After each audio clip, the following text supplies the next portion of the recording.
Shalom, selamat pagi Bapak Ibu yang terkasih di dalam Kristus Yesus. Kembali firman menyapa dari gereja HKBP Petojo datang ke hadapan Bapak Ibu sekalian. Oleh karena itu, mari kita berdoa. Terima kasih Tuhan, di pagi yang indah ini kami akan melanjutkan berbagai aktivitas kami, berbagai kegiatan kami pada satu hari ini. Biarlah Tuhan juga menyertai dan berkati, terlebih firman-Mu yang akan kami dengar, biarlah itu menjadi pedoman dan suluh kehidupan kami. Dalam nama anak-Mu, Yesus Kristus, kami berdoa. Amin.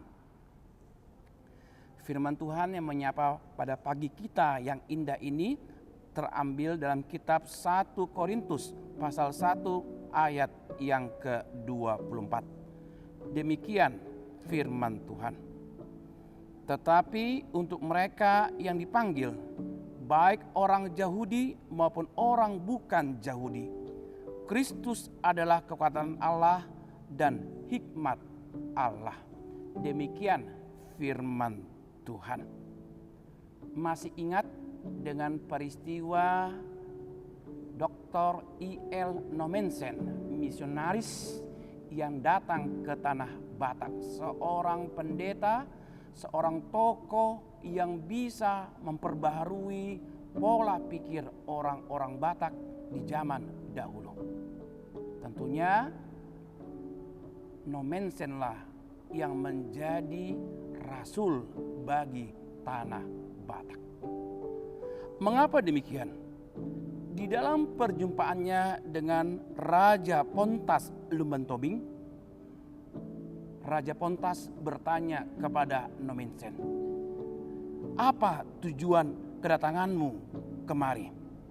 Dan mau kau apakan orang-orang Batak ini?" Lantas Nommensen berkata, "Tujuan kedatangan saya ke tanah Batak ini hanya satu, untuk memajukan bangsa Batak."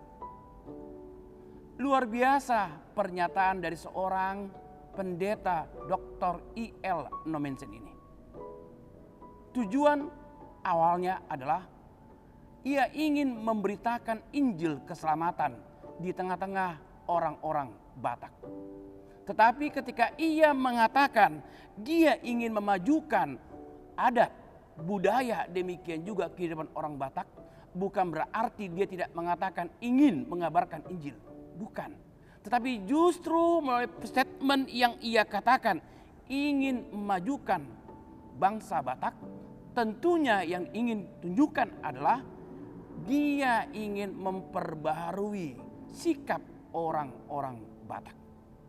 Sikap seperti apa? Dulunya orang-orang Batak hanya mau berteman dengan sesama orang Batak.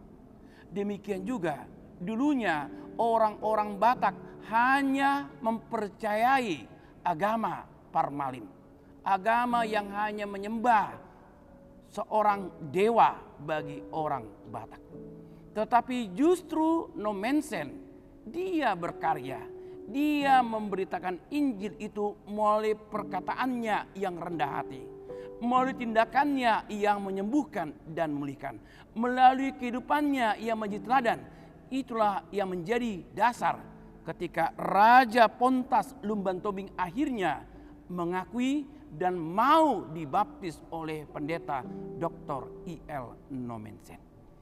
Inilah ia menjadi cikal bakal bagaimana pelayanan di tanah Batak itu akhirnya bisa sampai ada saat ini, bahkan juga sampai dengan akhir zaman. Kenapa demikian? Karena Nommensen datang itu bukan dengan tujuan hanya untuk menjadikan orang-orang Batak hebat, bukan. Tetapi justru bumbu-bumbu untuk memajukan orang Batak itu adalah melalui firman Tuhan. Dia tidak menghapus budaya Batak itu. Justru melalui firman Tuhan itulah budaya Batak itu dia perbaharui, dia kembangkan. Dan inilah yang kita lihat.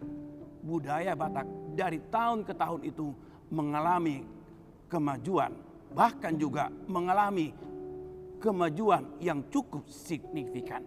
Artinya apa? Budaya yang diterangi oleh Injil itulah menjadi kekuatan untuk pemeliharaan ataupun untuk kemajuan dari pelayanan pemberitaan Injil. Oleh sebab itu,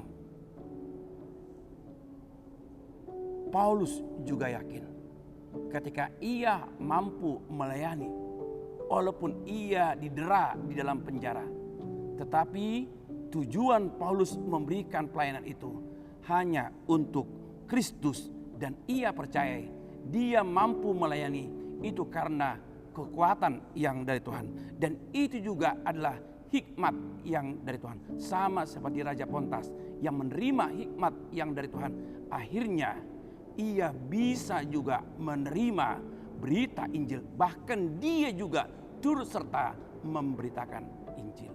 Kiranya Tuhan memberkati. Amin. Mari kita berdoa. Terima kasih Tuhan atas sapaan firman-Mu yang menjadikan kami menjadi duta-duta Injil melalui perkataan, perbuatan, tindakan kami yang berkenan di hadapan Tuhan. Oleh karena Tuhan, kami bawa dalam doa kami ini, biarlah Tuhan menyertai memberkati kami melalui berbagai kehidupan kami, pendidikan anak-anak kami, pekerjaan dan usaha kami, demikian juga kehidupan seluruh jemaat-Mu. Ketika kami terbaring sakit, biarlah Tuhan yang menyembuhkan, memulihkan, dan Tuhan juga memberikan sukacita, damai sejahtera di tengah-tengah kehidupan kami.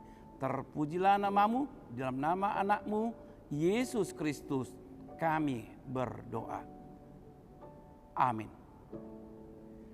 Jadilah duta-duta Injil melalui perkataan, perbuatan, demikian juga tindakan yang berkenan di hadapan Tuhan.